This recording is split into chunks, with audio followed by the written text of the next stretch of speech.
Hola G, continuando con nuestros talleres de la pájara tinta, ahora nos involucramos con el cómic y las posibilidades de la narrativa visual en la escritura creativa. Y hoy tenemos un invitado muy especial. Se trata de un profesor universitario llamado el profesor Fabián Cuellar, quien nos va a hablar muy detalladamente sobre la narrativa visual de las comunidades amerindias. No se pierdan este video, véanlo de principio a fin, realmente está súper interesante. Muy bien, buenas tardes para todos. Espero que todos estén muy bien. Mi nombre es Fabián Andrés Cuellar y la idea es que voy a hacer esta colaboración para mi kimono. En este caso, una contextualización general de lo que es Mesoamérica, para luego centrarnos en algunos aspectos de la iconografía y en especial para hacer un análisis de la piedra del quinto sol. Entonces voy a compartir la pantalla para hacer la contextualización y luego para que revisemos un poco con profundidad qué es lo que hay en la piedra del quinto sol y cómo allí no solo hay unos elementos estéticos, iconográficos, sino también unas referencias a no solo uno de los mitos principales de la comunidad azteca y casi que de toda Mesoamérica, sino también a uno de los pilares fundamentales de toda la sociedad mesoamericana, en específico de los aztecas, también compartido por los mayas, que es la noción de sacrificio. ¿Bien? Entonces un momento y ya les comparto como tal las primeras imágenes para que empecemos a pensar qué es eso de Mesoamérica. O sea, una ubicación, un contexto geográfico sobre todo, y ya desde allí, como les digo, ir después a la idea de estas imágenes que son bastante conocidas, pero no sé qué tanto estudiadas.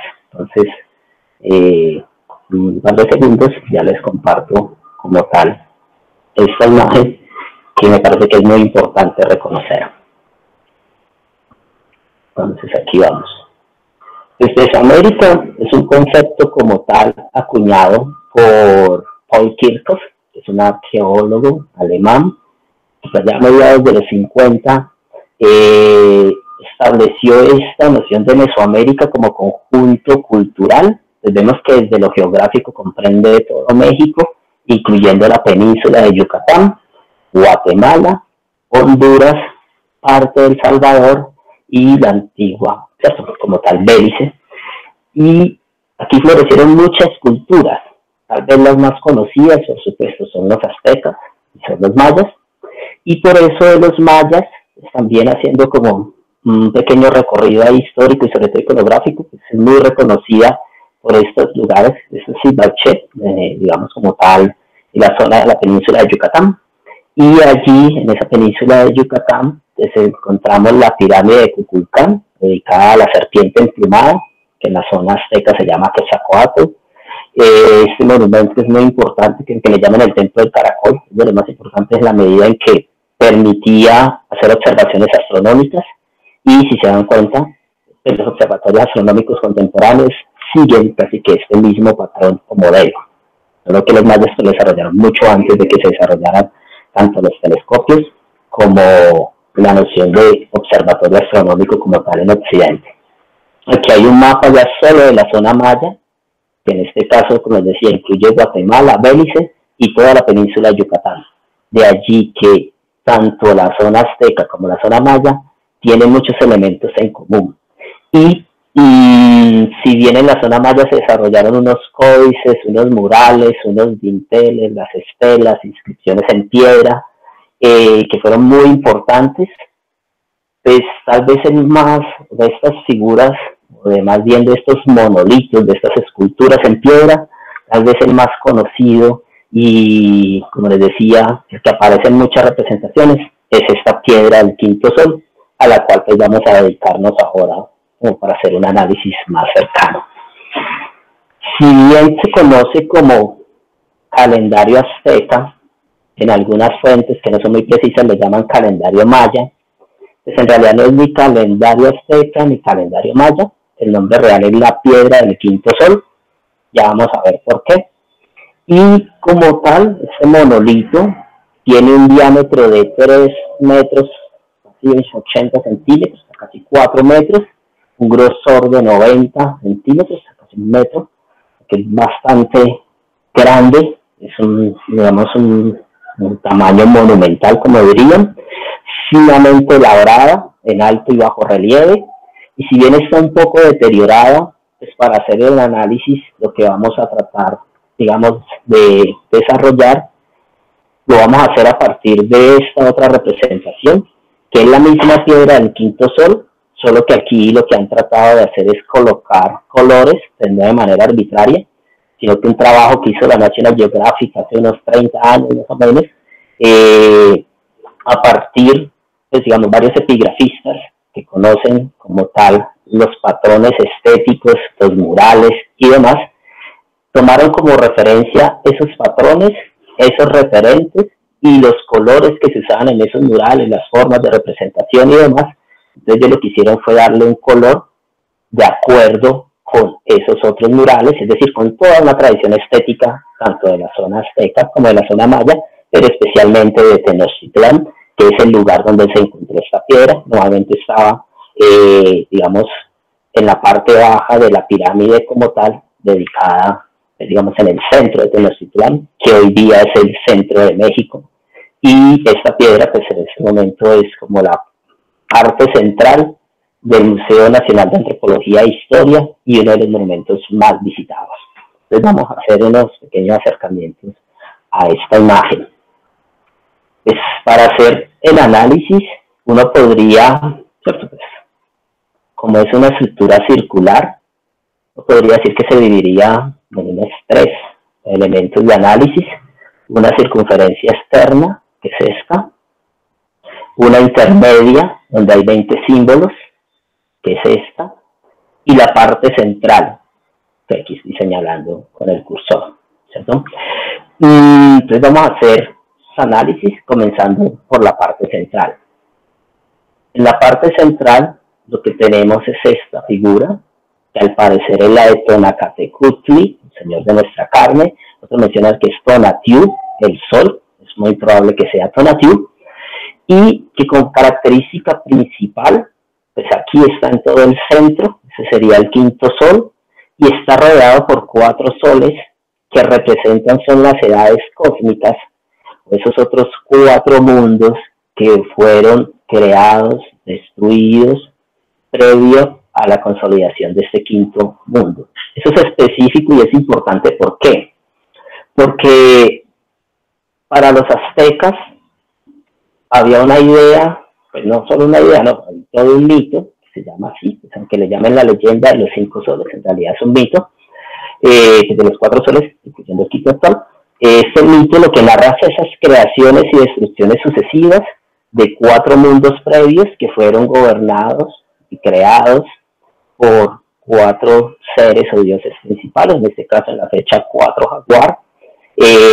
Surgió una de esas edades, luego en la época como tal 4 viento, 4 lluvia, pues, y 4 agua como tal. Pues esas serían las referencias. Estos mundos fueron creados y destruidos. Ahora sí, al final de esta pequeña presentación, en una imagen, esta misma imagen, pero ya analizada desde TeamLink, que permite establecer unos enlaces, les voy a mostrar un fragmento de una narración oral que realiza alguien en el Museo Nacional de Antropología, contando un poco esta historia, pero eso, digamos, lo veremos al final. Pero de allí, esto es lo que le da el nombre a la piedra en su totalidad, sería la piedra del quinto sol, que hace referencia a este sol que en el momento en que llegaron los españoles era la época o la era en que los aztecas consideraban que estaban en el mundo. ¿Y por qué es importante comenzar desde allí? Porque es que si nos colocamos, ¿cierto? Si pensamos como los aztecas de la época, al saber que el mundo ha sido creado y destruido en 4 momentos diferentes, ¿cierto? En 4 épocas distintas, lo que le da es un carácter como de inestabilidad al mundo. Y de allí ese temor constante de que el sol, cuando se ocultase, no volviese a aparecer al otro día en el oriente. Y eso que implicaba que, yo recojo acá. Entonces eso que implica que si ese mundo ha sido creado y destruido, ¿cierto?, de manera sucesiva 4 veces antes, ellos estando en ese quinto mundo estarán pensando, bueno, ¿y cuándo se va a destruir o acabar esto? Entonces esa noción de inestabilidad Por un lado, permitió el desarrollo de la noción de sacrificio. Y por eso si vemos aquí este sol central de su boca, ¿cierto? Que sale a todos, pues, la lengua, pero vemos que en la lengua hay un objeto, hay un pequeño, o sea, como un dibujo, un grabado, que corresponde a este mismo de acá. Miren esta figura, que este palo, el cuchillo de pedernal, es el que tiene el dios Sol en su lengua. Y aparte de eso, miren que las figuras laterales son unas garras, parecer de águila, y en esas garras lo que tienen en su interior son dos corazones. Entonces aquí se está haciendo alusión al sacrificio. Y en este caso, a que el sol se alimenta de la sangre de esos hombres que son sacrificados en medio de rituales realizados en los templos, en este caso en las pirámides.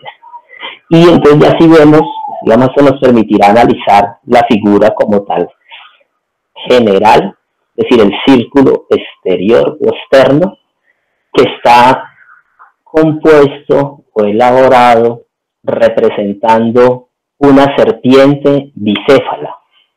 Diremos, acerquémoslo mejor, en esta parte inferior, y entonces vemos cómo aquí está, ¿cierto? Mírenla. Aquí está el ojo, los dientes, miren que es una serpiente de dos cabezas, y de cada cabeza, digamos, su boca, de las fauces de esta serpiente, miren que aparecen dos seres humanos. El uno representando a los guerreros jaguar, el que aquí tiene pigmentos en la piel, y el otro con una serie de plumas y ornamentos que la asociaría con los guerreros águila. Esos eran los dos, como las dos grandes castas, si lo pudiéramos llamar así, o los dos grandes grupos de guerreros que de manera ritual se enfrentaban para capturar, y a estos que capturaban, sacrificarlos después, como les decía, para alimentar el sol y que se siguiera su curso, ¿cierto? Su recorrido diario, y que cuando fuera al inframundo, recorriera el inframundo, al otro día emergiera de nuevo por el oriente, permitiendo que el mundo continúe con vida, recordando que el sol para ellos es, digamos, la fuente por excelencia de vida, y que como nosotros también sabemos ahora, de él depende son las energías, el crecimiento de las plantas, los animales, los ciclos, etcétera, etcétera. Y ellos como tal comprendían muy bien tanto los ciclos solares como la importancia del sol en la vida de todo el planeta. ¿Bien? Y entonces vemos que estos dos guerreros, jaguar y águila, miren que tienen el mismo patrón en su lengua. Tienen la lengua afuera y en ellos en cada lengua hay un cuchillo de pedernal, con lo cual se representa claramente que son estos guerreros los encargados de alimentar al sol, que era lo que veíamos ahora de este sol con ese mismo cuchillo de pedernal en su lengua. Un sol sediento de la sangre de los hombres, o por la sangre de los hombres. Eso, digamos, como para hablar de la parte central y del círculo, ¿cierto?, más externo. Voy a dejarlo un momento. Como les decía, la parte intermedia es muy importante porque aquí hay 20 símbolos. Y ustedes los enumeran, por ejemplo, aquí está, ahí estoy marcando, 20 símbolos. Que por estos 20 símbolos es que muchos lo llamaron en su momento calendario azteca o calendario maya, dependiendo de la inexactitud de cada fuente. Pero claro, ¿por qué calendario? Porque es que estos 20 símbolos, que ya vamos a hablar de ellos, finalmente están asociados a la lluvia, a elementos naturales, a ciertos animales, a las plantas, son los que asociados con números del 1 al 13 dan el calendario de 260 días, y con números del 1 al 18 dan el calendario solar de 360 días. Es de allí que lo hubieran llamado calendario. Y entonces lo acercamos de nuevo un poco más para ver esos 20 símbolos. Entonces lo que tenemos es que comenzaría por este primer símbolo, que es Zipactli, la figura de un cocodrilo. Luego se dirigiría Ejekal, que es viento, Cali, que es casa, pues Pali, que es una lagartija, Coal, que es una serpiente, Micuistli, que es la muerte, y así sucesivamente tendríamos al venado, en este caso al conejo, a las corrientes de agua, esto es agua, al perro como tal es Quincli, al mono que es Osomatli, una especie de mico, que tiene como voltear la imagen, así sea solo mentalmente. Este que es un poco abstracto, que es una mandíbula y allí surge una planta, una especie de, digamos, de maleza, se le llama malinalis, hierba retorcida, que es como un primer elemento vegetal. De allí seguiría acal, que es caña. Luego, aquí lo vemos muy bien, el jaguar, el águila, el jaguar es ocelot, águila como tal es coautl, y este es costacoautl, que es una especie de, como lo que ellos le llaman allá el sopilote. Más cercano a nosotros sería el gallinazo, ¿cierto? Aquí ese también es bastante abstracto, es una banda cruzada y un ojo en el centro, realmente se denomina Olim y es la noción de movimiento, recordando también que este quinto sol también se conocía como el sol de movimiento, que al parecer iba a ser destruido por un terremoto, por temblores de tierra, y al final de cuentas fueron los españoles con su llegada y la destrucción que causaron, que terminaron con esa última etapa de los aztecas. El que ya les había mencionado, que es el cuchillo de pedernal, que como ven todos los objetos tienen ojos, dientes, es como si estuviesen vivos, los consideran como algo vivo. Aquí está la representación de la lluvia, Chiahuil, tiene ojos, tiene dientes, como les decía, y termina esta serie de 20 símbolos, la flor, Xochitl. Y a su vez, pues como les decía, estos 20 símbolos asociados con números del 1 al 13 genera el calendario para ellos adivinatorio de 260 días, y estos mismos símbolos asociados con números del 1 al 18 genera la cuenta de 360 días, que es el calendario solar, que ellos al sumarle 5 días nefastos, como les llamaban ellos, los de Montelli, configuraban los 365 días de nuestro calendario actual. Y una cuestión más es que aquí se señala la fecha donde al parecer comenzó este quinto sol. Miren que aquí la flecha lo indica. Y esta fecha es contar los puntos, ¿cierto? En este caso son 2, 4, 5, los 4 son 9 y otros 4 son 13. Esta es la fecha 13 caña o 13 acatl, que sería la fecha en que comenzó este sol a reinar, ¿cierto? O esta etapa, este quinto mundo donde habitaron los aztecas. Bien. Y como les decía ahora al inicio, tengo esta misma imagen aquí en un enlace, que sería esta piedra del quinto sol, que es la misma, solo que está elaborada a partir de TeamLink, que es una herramienta que invito a que los profesores, estudiantes la utilicen. Sirve mucho para hacer presentaciones, en la medida en que de manera, digamos, autónoma, individual, cada uno podría desde aquí analizar la imagen. Entonces miren que cada punto hay una información. Aquí está la información, digamos, general. Es allí porque se ve muy pequeño, pero digamos si la imagen estuviera en tamaño normal, pantalla completa, aquí está la información sobre como tal la imagen, perdón, sobre la piedra, que es un disco de basalto de 3.6 metros de diámetro, de 24 toneladas, perdón, descubierta en 1790. Bien. El artista Felipe Dávalos es el que le agregó los colores con base en los códices, murales, etcétera, y esta imagen como tal, como les decía ahorita, hace unos 40 años, National Geographic 1980. Y así sucesivamente, entonces aquí están los nombres de cada sol, aquí están los 20 símbolos que les mencionaba ahora de los aztecas. Bueno, es una imagen totalmente interactiva donde yo voy desplegando información.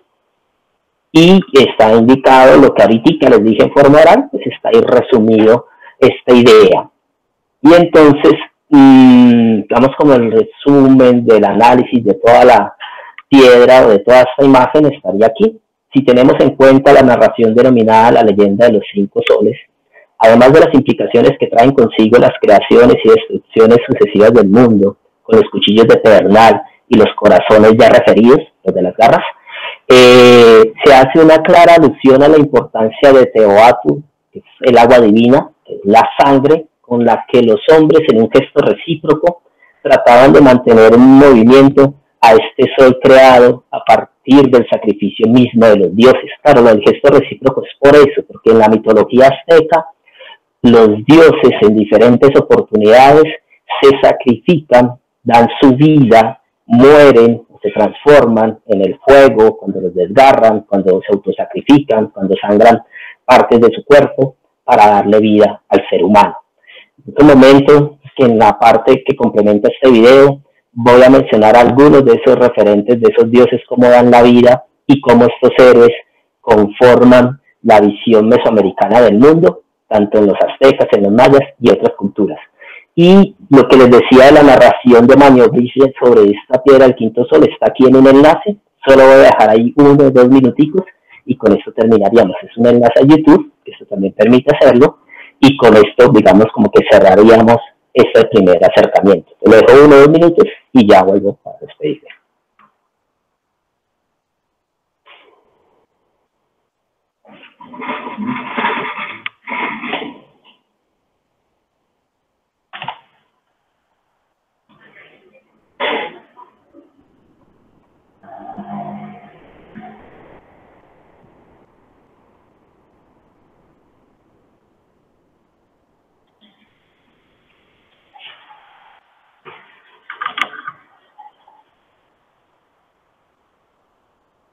En un momento, quisiera les compartir el audio también de acá.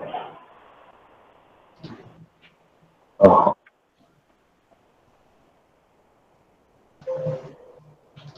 Que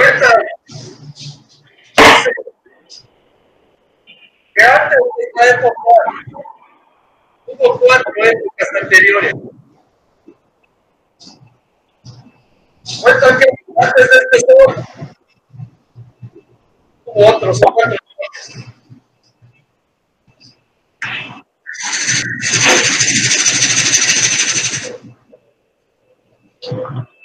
Bueno, pues como tal ahí está.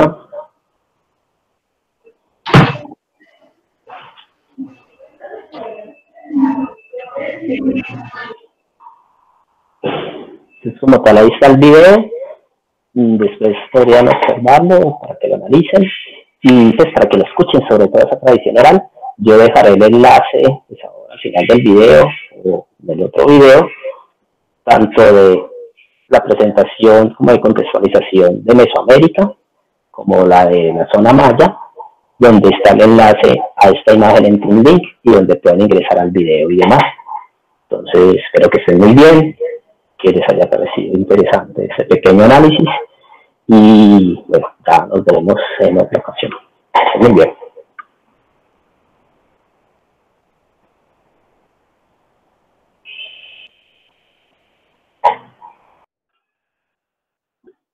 Un gran saludo para todos, espero que estén muy bien. Bueno, mi nombre es Fabián Andrés Cuellar Vélez, soy profesor de literatura amerindia en la Universidad Tecnológica de Pereira y este es el segundo acompañamiento dentro del proyecto con Mikimono. Entonces, en este caso, la colaboración tiene que ver con un análisis, ¿cierto? Un poco desde la iconografía, pero también que tiene en cuenta las referencias míticas para tratar de pensar en el universo, digamos que de los dioses y de los héroes en la América profunda, en este caso desde aztecas, mayas, los tigunas, los huitotos sobre todo, y obviamente es a partir de estos libros, el Diccionario de Mitología de la Religión en Mesoamérica, ese catálogo de 100 obras que es de Museo Nacional de Antropología e Historia de México, este libro sobre los aztecas en general, el Potbu, la traducción de Adrianina Chávez con las acuarelas de Diego Rivera, este libro que es una compilación en general para pensar la vida desde el ámbito mesoamericano, que he tomado varias imágenes, y desde el punto de vista mítico, entonces Cantos y Crónicas del México Antiguo, de Miguel León Portilla, Mitos y Leyendas de los Aztecas, Incas, Mayas, Muiscas, de Walter Krickersberg, y Relatos en Rojo y Negro, de Elizabeth Hilboom, donde hace un análisis en general de todo el pasado mesoamericano desde el punto de vista de los códices. Entonces, a partir de estos libros, de las referencias mitológicas que hay allí y de algunas imágenes que he tomado de estos mismos lugares, vamos a realizar esta presentación en colaboración, como les digo, con Mikimono. Se les va a compartir pantalla de los computadores para que podamos analizar toda esta serie de referencias desde un punto de vista, como les decía, que tiene en cuenta la iconografía, o sea, varias de las imágenes, esculturas en piedra, códices, algunos murales y sobre todo, como les decía, desde el punto de vista mítico, en este caso desde referencias a las traducciones de Miguel León Portilla, de Ángel María Garibay y algunas veces de Krickersberg. Bien, entonces ya les estoy presentando la pantalla y vamos a empezar con una contextualización geográfica histórica mínima es porque, digamos, no es el asunto que nos convoca, pero creo que es importante comenzar desde aquí. Entonces aquí vemos el mapa de lo que se considera como Mesoamérica, ¿cierto? Por colores están las diferentes regiones más importantes, con números están las diferentes áreas culturales, y estos colores mismos, las regiones son centro de México, Oaxaca, la zona maya, ¿cierto? El occidente de México y el norte de Mesoamérica. Pues en especial la mayoría de mitos vienen del centro, como tal, aquí esto que está en morado, algunas de Teotihuacán, otras son desde el punto de vista, digamos, de los aztecas, y otras que van a ser de la zona maya, unas de la península de Yucatán, y otras de la parte central, el Petén, Guatemala, de donde, pues, digamos, cierto, en Chichicastenango, que es de donde surge el Popol Vuh o el Popol Vuh como tal. Entonces, eso desde el punto de vista geográfico. Desde el punto de vista histórico, pues aquí están las tres grandes, digamos, etapas en las que se divide el pasado prehispánico, en general, desde el preclásico, el clásico hasta el posclásico, y que va más o menos desde el 2500 a.C. hasta 1521, que es la llegada de los españoles y casi que la destrucción de todos estos lugares. Entonces, vamos con unas primeras imágenes de pensar la vida, y la idea es eso, que a partir de las imágenes va a ir narrando algunas de las historias y describiendo algunos de esos dioses, la forma en que ellos crean, y también de esos dioses cuando aparecen como héroes culturales, actuando sobre el mundo y ordenando lo creado. Y vamos a ver que al pensar la vida también va a ser necesario pensarlo en relación con la muerte. De allí que esta sea la primera imagen que vamos, ¿cierto?, como a tomar de referencia. Aquí tenemos, miren, una imagen dual, donde tenemos por un lado a Mictlantecutli, el señor, digamos, del inframundo o del Mictlán, como lo llaman en la zona azteca. Ahí se ve el cráneo con unos puntos, ¿sí?, unas garras, aquí que ya están un poco borradas. Y del otro lado tenemos a uno de los dioses principales en toda la zona azteca y casi que en toda Mesoamérica, que aparece desde Teotihuacán, aparece en la zona azteca y luego aparece en la zona maya, como es Quetzalcóatl o la serpiente emplumada. Y como serpiente emplumada, pues tiene varios elementos en conjunto, ¿cierto? Quetzal, que es lo que representaría este ave bella de Mesoamérica, que implica que va a estar en el ámbito aéreo y va a comprender el mundo o a entenderlo desde ese ámbito aéreo, pero a su vez al estar asociado con la serpiente sabemos muy bien que se mueve tanto en la tierra, recta por ella, pero también ingresa a las cavernas, en las partes subterráneas, y allí es donde, digamos, este dios estaría relacionado con el eje vertical del mundo, y en este caso con los tres estratos, el inframundo, la tierra y el supramundo o el cielo. Pero aquí lo interesante es eso, que este dios que está asociado con el origen del mundo, con el origen de los hombres en la tradición azteca, esté en este caso en relación con el dios del inframundo. Ya veremos que hay un mito donde el Quetzalcóatl debe descender al inframundo para recoger los huesos de las generaciones anteriores y luego de un proceso inseminarlos con la propia sangre de su miembro viril para traer de nuevo la vida al mundo recién creado, recordando, no sé si ustedes vieron la participación anterior, ese otro video en el que me centré para analizar la piedra del quinto sol, donde se abordan esas 4 edades o etapas anteriores del mundo, y allí estaría esa referencia, que en ese último mundo creado, en el quinto que están habitando los aztecas, en ese mundo es que Quetzalcóatl restaura la generación de hombres que había sido destruida en la etapa anterior. ¿Bien? Luego tenemos esta otra imagen aquí, que digamos también es muy antigua y representa a esos abuelos sabios, una pareja de abuelos. Probablemente en la zona azteca se conocen como Tzomócultli y Pactonal. Y a su vez, ellos están relacionados en la zona maya, van a aparecer como Ixchillacot o Ixmucanet. Lo importante de los dos, en este caso esta pareja de sabios, es porque tanto en la zona azteca como en la zona maya, los dioses consultan a los ancianos y estos ancianos sabios, a través de adivinaciones, aquí lo vemos con semillas, aquí lo vemos con un ave que ha de ser degollada en su sangre y con estas semillas, hacen una serie de adivinaciones y entonces son como, pues no el oráculo, pero sí lo que los dioses, cuando tienen preguntas de cómo crear el mundo, van a ir donde ellos para consultarles y que ellos los orienten. Como vemos, están sentados, ¿cierto? Esto indica, ¿cierto? Que es una especie arrodillado, otra especie sentado, pero el hecho de que estén sobre un banco, que estén sobre un solio, en cualquier representación de Mesoamérica representa que tiene un estatus o una importancia entre la sociedad, y sabemos que eso a nivel general en las sociedades contemporáneas, también la idea de una silla, la silla presidencial o el lugar, el trono, la silla del Vaticano, la silla del presidente, etcétera, etcétera, siempre está asociada con el poder. Aquí una mención, pues digamos que muchas de las referencias que voy a hacer tendrán que ver con elementos, digamos, que Joseph Campbell estudió en su momento, que ustedes también a través de mi kimono y las propuestas que ellos están haciendo para la lectura y la escritura lo han desarrollado. Entonces por eso no voy a hacer énfasis en cuáles son las teorías de Joseph Campbell. Recuerden que el libro de él, el más importante, es El héroe de las mil caras, y que ya hemos visto, bueno, en diferentes documentales, en diferentes, digamos, videos que se encuentran por diferentes lugares o en publicaciones, sobre la importancia que tuvo Joseph Campbell para el desarrollo de una mitología, si se quiere, contemporánea, por decir algo, para el análisis de Star Wars, para el análisis de todo el universo de Marvel o de DC Comics. Se han hecho esa serie de análisis de cómo esas teorías que utilizó Joseph Campbell para analizar los mitos, para analizar ese héroe de las mil caras, y en esa noción de cómo crea el mundo o cómo lo organiza, cómo él se aísla por un tiempo y regresa. Bueno, toda esa serie de teorías no las vamos a desarrollar acá, voy a hacer solo mención de ellas para tratar de hacer un énfasis en esto que es un poco desconocido o que tal vez no es tan, es cierto, no se ha divulgado tanto, que tiene que ver con los dioses y los héroes culturales, tanto de Mesoamérica como de algunas comunidades de Colombia. Bien, pues quería hacer esa aclaración desde un principio y aprovecho este momento para hacerla. Entonces, ya hablamos de esa importancia de estos abuelos sabedores, de estos adivinos, de estos a los que se consulta.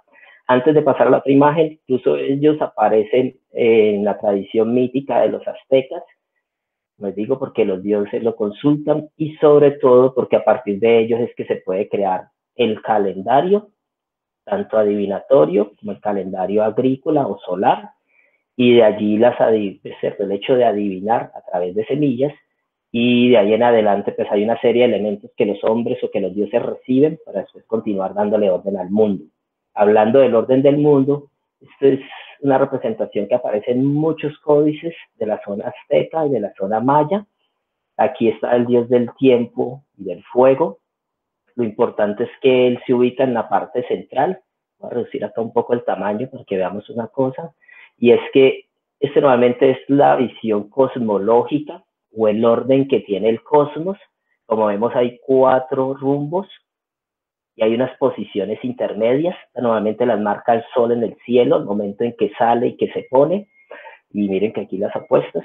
Entonces, este tipo de códice en cruz, como le llaman, de esta forma, representa en los 4 rumbos del universo y el centro. Y en cada rumbo hay un árbol específico, una pareja de deidades, que la dualidad va a estar muy presente y vamos a estarla hablando. Y ahorita comenzamos con las relaciones de vida y muerte, pero ya seguiremos con ella.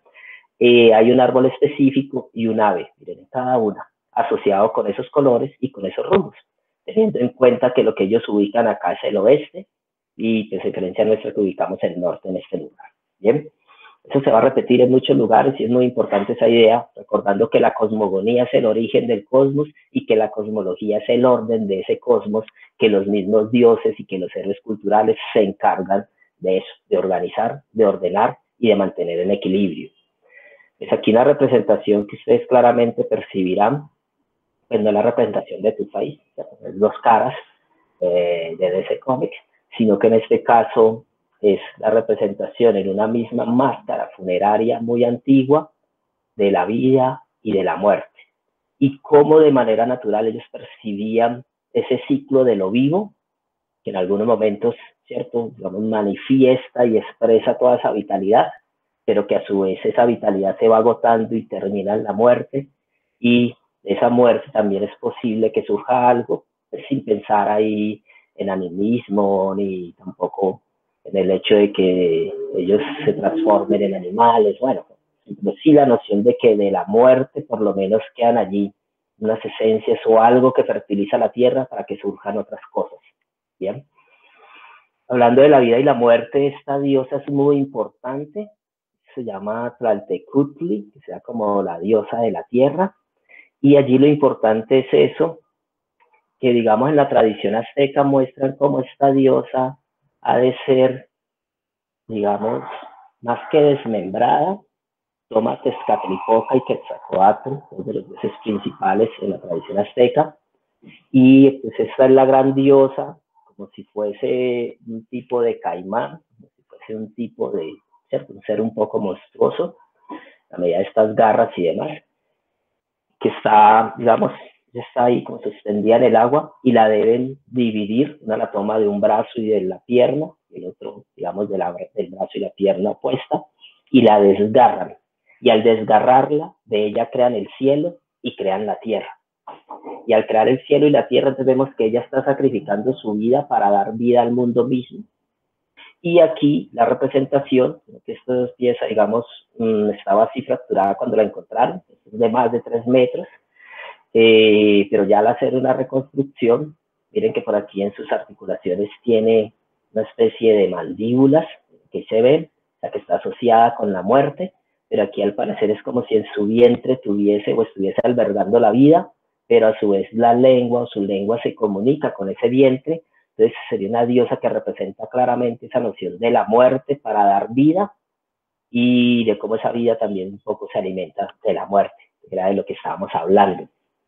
Y por supuesto esa noción de muerte-vida se va a relacionar con la fertilidad, con el florecimiento constante de la vegetación, y por eso aquí vemos al joven Xochipilli, que es el joven también que se conoce como Macuilxochitl o cinco flor, y que estaría asociado, miren aquí la forma en que está sentado, con contemplación, como si fuera una especie de ritual o de una especie de trance o ritual, y que está asociado, como les decía, con la renovación. Aquí no se alcanza a ver bien, si no lo acercaran, se ve su piel muy lisa, como si fuese muy joven, pero a su vez en otras fotos se percibe que es como si tuviese una máscara. Entonces, en algunos casos, algunos de los rituales implicaba el desollamiento y colocarse el rostro de la persona, y entonces este dios, aquí se percibe que es como si tuviese una máscara, está asociado con la renovación constante del cosmos, de la vegetación, pues, en este caso de nuevo la relación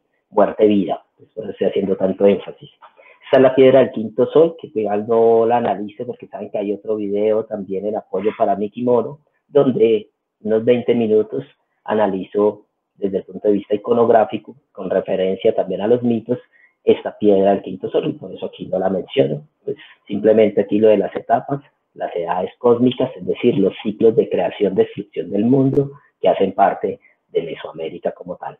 Y para terminar este primer recorrido por este libro y por estas imágenes más bien tomadas del libro Pensar la Vida, aquí tenemos a una de las diosas principales, como vemos, asociada al maíz, ¿no?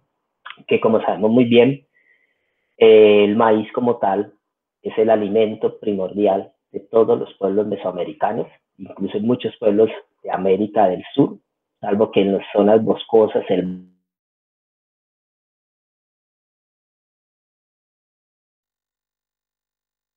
pero en las otras zonas la base alimenticia es el maíz, y de allí que no solo sirva para realizar bebidas, sino todo tipo de alimentos, pues, que nosotros conocemos ahorita como arepas, tamales, envueltos y demás, de una larga tradición, y si no fuese por el maíz, pues estas comunidades no se hubiesen desarrollado, así como en Oriente fue importante el arroz, el trigo, acá es supremamente importante el maíz. Bien. Entonces, vamos con un siguiente grupo de imágenes, en este caso ya para pensar sobre todo desde el post-book, es decir, ya vamos a correr hacia la zona maya, y antes de pasar a la zona maya, una sola imagen, o más bien otra imagen de Quetzalcóatl, esta es tomada del Códice Vindobonensis, y aquí que vemos, esa es una pareja de ancianos, miren que tienen una especie de barba, aquí está un poco borrada, que están en el cielo, me la acerco un poco más, Aquí está Banda con esta serie como de ojos. Esta es la representación de las estrellas. En algunos casos a Venus se representa así, pues por su color azul y por ese tipo de banda. Aquí lo que está representando es que ellos están en el cielo. Miren que de nuevo están sentados, una especie de bancos de poder, una serie de atributos. Y aquí vemos a Quetzalcóatl recién nacido, también con barba. Está con una pintura ritual, por eso está todo de negro. Y aquí están todos los atributos, es decir, los objetos que él va a portar en su rostro y en su cuerpo. Y aquí vemos que del cielo desciende esta una especie de cuerda que tiene como unas bolas de algodón. Y ya baja Quetzalcóatl, pero con todos sus atributos, con sus ornamentos, si quisiésemos, como es esta máscara de ave, este tipo de lanza, una especie de sombrero, un tocado de plumas. Aquí no se ve muy bien, pero en otros que tienen vista frontal se ve su pectoral, que normalmente es hecho con una concha. Y bueno, a partir de esa concha, por eso también se asocia con el dios del viento, que es Ejecatl. Y bueno, pues, como digo, una figura importantísima. Y en este códice vindobonense después se va a mostrar cómo Quetzalcóatl está asociado con el origen de la escritura, de la pintura tipo códice, de los instrumentos o de la música, si se quiere, que lo ven tocando tambor, flautas. Entonces, por eso Quetzalcóatl para toda la zona azteca no solo es el dios creador, sino que está asociado como a lo que nosotros consideramos civilización y que en la parte azteca denominaban la Toltecayotl o el hecho de ser tolteca, o la toltequidad, teniendo en cuenta que los toltecas son una comunidad previa a los aztecas, también del norte de México, desde el centro de México más bien, sino que al norte de lo que hoy es Tenochtitlán y de lo que hoy es Ciudad de México. Entonces, nuevamente los aztecas se hacen herederos de los toltecas y toman como figura central a Quetzalcóatl, por todo lo que ya habíamos dicho, pero también asociado con la música y con las artes. Y atención con eso, que ya vamos a ver que hay varias relaciones que vamos a establecer también con la zona maya y con Hunapuch Balanqué.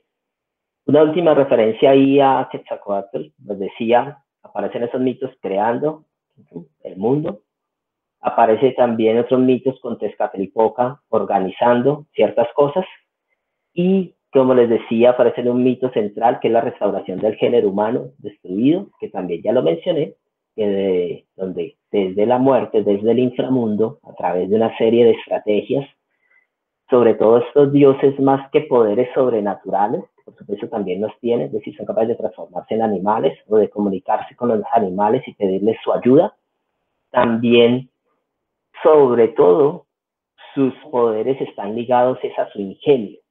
Y cuando leyéramos, pues, si quisieran leer los textos, los mitos de los aztecas, se van a dar cuenta, que también en los mayas aparecen, que lo que ellos hacen son como una especie de pruebas, como tratando de engañar al otro, y así es que él vence a los señores del inframundo, y vamos a ver que Xbalanque realiza lo mismo cuando desciende al inframundo, y es con la ayuda de los animales, con su propio ingenio, es que con su astucia, dirían algunos, es que vence las diferentes pruebas que le colocan los señores del inframundo, que es algo que aparece tanto en los aztecas como en los mayas.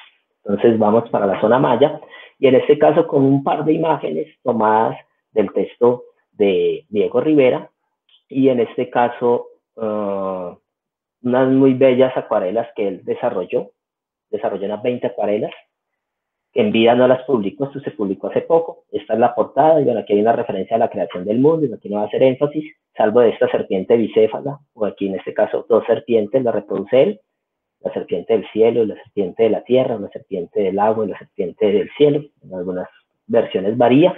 Lo importante es que ese espíritu del cielo, ese espíritu del agua, de la tierra, son los que permiten la creación en ese momento inicial, y que esta sea la primera imagen. Pero quiero concentrar, miren, aquí están ellos y aquí están los mismos dioses creando. Vemos de nuevo la figura del abuelo, del anciano. Miren aquí que se ve más arrugado, la nariz, desdentado, etc. Entonces los ancianos de nuevo. Aquí cuando siempre sale de su boca, esto es el aliento. En la parte azteca, en la zona maya, siempre aparece así. Entonces, miren aquí estas serpientes. Aquí estarían ligados, son esos tres dioses del trueno. que también con su aliento, con su hálito divino, es que están creando y organizando el mundo. Y aquí vemos esa Tlaloc, por su color azul, por sus dientes y demás, se reconoce como Tlaloc, que también en algunos momentos se asocia con el fuego en este mito del Potbu. Pero más allá de lo de la creación, también ellos aquí moldean a los hombres de madera, perdón, a los hombres de lodo, que como vemos se deshacen con el agua, que después son destruidos. Entonces vemos de nuevo a Tlaloc, que en caso maya se llama Chac. Entonces aquí vemos a Chac, el dios de la lluvia, destruyendo con un gran diluvio, una gran lluvia, estos seres, de los cuales después derivan los peces. Y miren que aquí de nuevo está el anciano, lo que está desdentado, arrugado, apoyando a los dioses, o en este caso al arquitecto formador, para crear el mundo en la zona maya. Aquí se representa la destrucción de los hombres de madera, pues ahí ya vimos que hay un intento de creación primero de animales, luego de hombres de lodo, luego de hombres de madera, que en este caso es bien interesante porque son destruidos por sus propios utensilios, es decir, lo que los hombres utilizaban para cocinar, lo que colocaban al fuego y los animales de los que se alimentaban, esos mismos animales como que se rebelan contra ellos y los destruyen. Y, perdón, aquí esto, quito esto, entonces los destruyen y por eso vemos ahí estos utensilios destruyendo a los hombres de madera. Es bien interesante esa noción, pero igual ahora no podemos hacer o entrar en detalles, aquí una referencia a los monos, y sobre todo quería hacer referencia aquí de estos seres, que ahí es donde vemos una lucha, donde podemos ver al héroe cultural. Aquí aparece solo uno de ellos, normalmente varían las versiones, normalmente son unos gemelos, Unapu e Xbalanque. Aquí aparece uno de ellos enfrentándose a nuestras 7 vergüenzas, ¿cierto? Y a sus 2 hijos, Zipatná y Cabracam, que el uno es el que mueve las montañas, ¿cierto? Que está relacionado con los volcanes mejor, y otro que está relacionado con la formación de esas mismas montañas. Y el que le quería mostrar, aquí es una referencia cuando Xbalanque pierde su brazo y su hermano, digamos, se le estaría ayudando a colocar. Igual aquí de nuevo aparecen los abuelos, pero bueno, son más referencias. Y aquí veríamos a los 2 gemelos destruyendo a uno de esos hijos de nuestras 7 vergüenzas. Y aquí de nuevo a los 2 gemelos destruyendo, enterrando a otro de los hijos de nuestras 7 vergüenzas. Como les decía ahora, tanto en la zona azteca como en la zona maya, estos héroes culturales están ligados también a una tradición, como lo ven aquí. Miren de nuevo estas volutas que salen de la flauta y estas volutas que salen de su boca. Está indicando el canto, la música, pero aquí tocando también el tambor horizontal, que en la zona azteca se llama teponazcli, y aquí vemos cómo sale de su boca también ese canto. Y aquí lo vemos con diferentes pigmentos haciendo o escribiendo los códices. Una imagen idéntica casi con Quetzalcóatl haciendo esto acá. Entonces, ahí es bien interesante que estos dioses están ligados también a lo que nosotros conocemos como civilización, o como las bellas artes, o como la cultura en general.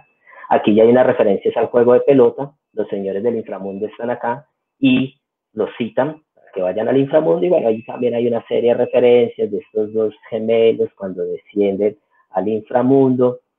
Aquí vemos los tricolotes que son los mensajeros, aquí vemos de nuevo al abuelo, al anciano, bueno, estoy haciendo un poco rápido, y de nuevo en estas relaciones de la muerte y de la vida, aquí vemos al Xqui, cuando se acerca al árbol, y en este árbol está la cabeza de un cerbatanero Xbalanque, o sea, del padre, perdón, de un cerbatanero, cada cerbatanero, que es el padre de Xbalanque, y que ha sido decapitado allá en el inframundo, lo que veíamos ahora, y de esta cabeza sale, digamos, saliva, le escupe en su mano, y esta es una joven del inframundo, por eso la representan así, que se llama Ixquic, y que ahí queda embarazada, y que debe también seguir una serie de pruebas para evitar que la destruyan o que la maten. Aquí vemos bien cuando es embarazada por este árbol, pues de Huacal, y como después Cuchumaki, que el señor del inframundo, va a decirle que debe tener un castigo y envía unos animales para castigarla, pero como ella ya tiene en su vientre al hijo, que en este caso es Xbalanque, ya tiene un carácter divino, el mismo hecho de cómo fue inseminada, hay un carácter divino, ella es capaz de vencer estas pruebas, de engañar a los animales, de convencerlos, y luego de convencer a su abuela también de que en su vientre trae a este nieto. Bien, eso como para hacer un paso rápido ahí por el Potbu, que es un libro interesantísimo y que como vemos tiene muchas relaciones con la zona azteca. Bien. Y ya simplemente un par de menciones como para ir cerrando a un par de mitos en la zona de Colombia que también puede que no sean tan conocidos. De él no hay imágenes, ¿cierto? En este caso, pues del poema Huitoto de la creación, no hay una imagen como tal de ese poema Huitoto. Hay unas imágenes de unos mitos relacionados a él, pero de la zona peruana, que ahora les muestro. Pero quería aquí destacar simplemente es este otro tipo de Dios, que es muy interesante porque en el mito empieza es dentro de un proceso de ensoñación donde él se percibe a sí mismo cuando aún no tiene cuerpo, como si fuera solo conciencia, como si fuera solo ensoñación, que incluso la ensoñación implica parte consciente e inconsciente, vigilia, sueño, como un sueño dirigido, y entonces él comienza a preguntarse quién es la tradición, cuál es la tradición, la verdadera tradición, si él es capaz de crear todo o no, porque no hay nada, pero en él está todo, y de manera bellísima se percibe como si estuviera colgando de un hilo, como si fuese un gusano, esos que cuelgan en la hoja de la coca o de la hoja del tabaco, y de ahí desarrolla toda una idea de cómo a través de del día, o más bien de eso que está allí en potencia, luego con la palabra traerlo al mundo o, digamos, hacerlo, materializarlo, lo diría él, y entonces con el pensamiento, con el corazón, con la palabra, desde la ensoñación, se crea a sí mismo, crea el mundo, crea a los hombres con quienes dialogar para que continúe esa tradición. Es un poema bellísimo y uno de los mitos más interesantes, creo yo, de la zona colombiana, pues sabiendo que hay muchos. Y es una breve referencia aquí a lo que es Maguta, la gente pescada por Joy, que es parte de la tradición ticuna, y donde también van a aparecer unos héroes culturales, pero aquí sin contar toda la historia, pues, digamos, se centra en que una joven, digamos, tiene que ver con el rito de, digamos, de paso, lo llama Bonjenet. Esos ritos de paso es cuando una persona cambia de un estatus, y en este caso cuando la niña muere como niña y nace como mujer.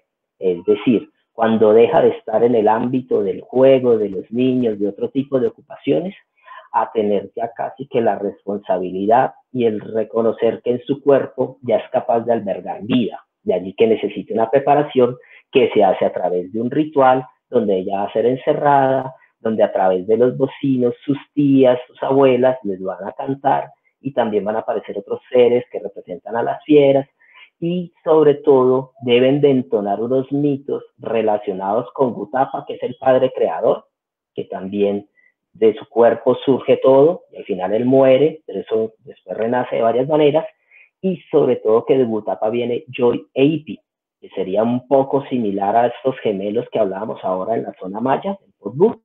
Y aquí Joy e Ipi también con sus actuaciones sobre el mundo van ordenando, permiten la creación del río Amazonas, permiten también el hecho de que las diferentes comunidades nazcan, o sea, los diferentes habitantes del mundo, y que se dividan en clanes opuestos para evitar, en este caso, todo lo que tiene que ver con, digamos, esas reglas de parentesco, como las llamó Claude Lévi-Strauss, porque si no se rige la sexualidad, pues digamos hay posibilidades de incesto y de ahí que hayan comunidades y se piensen en clanes opuestos y a través de los rituales, a través de las fiestas, es que se une una comunidad con otra comunidad para de allí generar esas relaciones interclánicas y por supuesto evitar el incesto. Entonces también es un mito bien interesante que los invito también a leerlo.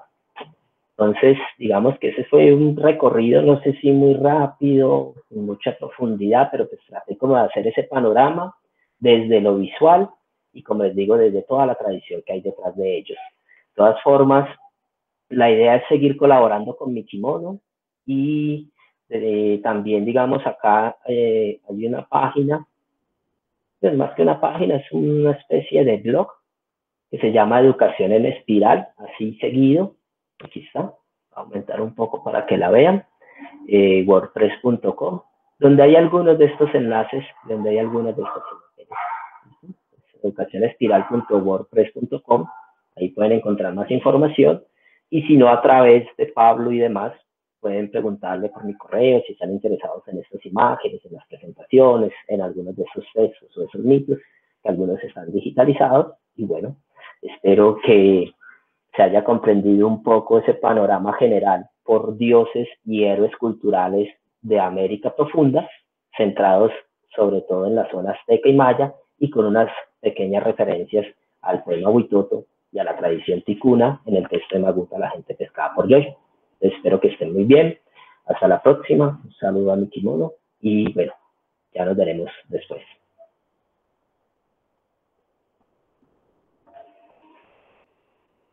Realmente encantador todo lo que tiene que ver con nuestras comunidades amerindias. Ahora, el próximo video vamos a hablar sobre el monomito de Joseph Campbell, vamos a hablar sobre los roles actanciales de Vladimir Prop y vamos a compaginar todo esto con el escenario del cómic y la escritura creativa. No se pierdan nuestro próximo video. Muchas gracias siempre por observar. Bye bye.